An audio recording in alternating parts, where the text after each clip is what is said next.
इस क्वेश्चन के अंदर सबसे पहले ऑब्जेक्टिव फंक्शन दे रखा z equal to X plus 2y और इसने कॉन्स्टेंट्स दे रखे हैं 2x plus Y greater and equal than 3 और x plus 2y greater and equal than 6। अब यहाँ जो थर्ड जो है अपना नॉन नेगेटिव वाला X Y greater and equal than 0 है ही, इसमें बार बार अगर मेंशन नहीं भी करे तो कोई दिक्कत नहीं, हमें फर्स्ट क्वाड्रेंट का ध्यान रखना पड़ेगा। अब इसमें यहाँ कह रहा है कि z को आपको मिनिमाइज करना। हमारा सबसे पहला जो काम है, हम इन दोनों ही इन इक्वेलिटी को किस में कन्वर्ट कर लेते हैं, लीनियर इक्वेशन में।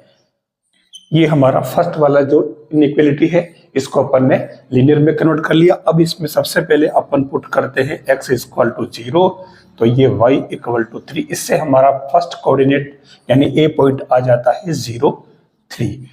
अब नेक्स्ट क्या है, y इक्वल टू 0 पुट कर दीजिए आप, तो ये x इक्वल टू आपके 3/2 आ जाएगा। तो ये आपका b कोऑर्डिनेट आ जाएगा क्या, 3/2, 0। ये आपके b कोऑर्डिनेट आ गया। ठीक है, अब हमारा सेकंड जो पार्ट है वो क्या है, x plus 2y greater and equal than 6। तो ये आपके x plus 2y equal to 6, हमने इन इक्वेलिटी को कन्वर्ट कर दिया किसमें, लीनियर इक्वेशन में। x इक्वल टू 0 पुट कर दें तो इसमें y इक्वल टू 3 आ रहा, तो ये आपका c कोऑर्डिनेट आ जाएगा 0, 3। जब y इक्वल टू 0 पुट करो तो ये x इक्वल टू आपके 6 आ जाएगा, तो ये आपका d कोऑर्डिनेट क्या आ जाएगा, 6, 0। ये हमने 4 ABCD चारों कोऑर्डिनेट तो अपन ने इजी वे में ले लिए। अब हमें एक कोऑर्डिनेट और चाहिए, यानी एक पॉइंट और चाहिए जो कि फिजिबल रीजन को डिटरमाइन करेगा, और वो हो जाएगा आपके इन दोनों का इंटरसेक्टिंग पॉइंट। हम सबसे पहले जो फर्स्ट लाइन दे रखी है, हम इस फर्स्ट लाइन को ट्रेस करते हैं। तो इसके अंदर सबसे पहले हमारा जो पॉइंट था वो A03 था। आप इसे ट्रेस कर लीजिए, x पर 0 चलना ही नहीं, y पर 3 चलना, तो ये 1, 2 और ये 3। आप इस पॉइंट को A नाम दे दीजिए, 0, 3। फिर आप सेकंड वाला B पॉइंट है 3/2, 0, तो आप x पर 3/2 चलना, यानी कि हाँ अगर 1 है तो ये यहां पर आपके 3/2 हो जाएगा। ठीक है, तो ये B पॉइंट हो जाएगा, ये वाला ये नहीं, तो ये 3/2, 0 हो जाएगा। तो C पॉइंट आपके 0, 3 है, तो ये वाला भी पॉइंट 0, 3 ही रहेगा, यानी कि C ही आपका A है। सबसे पहले जो अपन ने A और B को लिया, तो आप A और B को मिला दीजिए।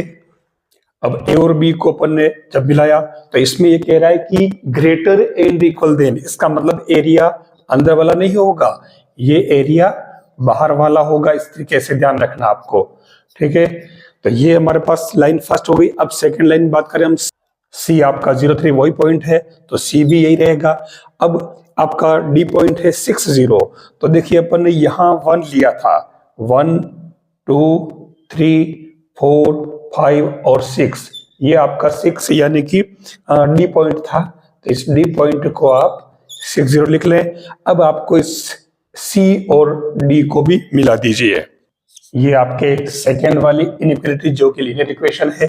अब इस पे भी ये कह रहा है कि एरिया इसमें ग्रेटर एंड इक्वल देन है, तो उस केस में आपको इससे बाहर की तरफ का एरिया लेना है जो कि आपके फिजिबल रीजन माना जाएगा, ऑप्टिमल रीजन, यानी कि ये वाला एरिया भी अब क्रॉस हो गया। अब एक इसमें जो इंटरसेक्टिंग पॉइंट जो हमारा देखिए यहाँ पर आ रहा है, तो आप इंटरसेक्टिंग पॉइंट करके निकाल के देख लीजिए, 2x plus Y equal to 3, और ये आपके x प्लस 2y था, तो मैं इसको 2 से मल्टीप्लाई कर लेता हूं, तो ये 4y 12 हो जाएगा, तो ये कैंसल और इससे आपके y इक्वल टू 3 आ रहा, और y इक्वल टू 3 पुट करोगे तो आपके x इक्वल टू 0 आ रहा है, यानी कि ये आपके इंटरसेक्टिंग पॉइंट जो है वो C पॉइंट हो जाएगा, जो अपने क्लियर हो रहा है।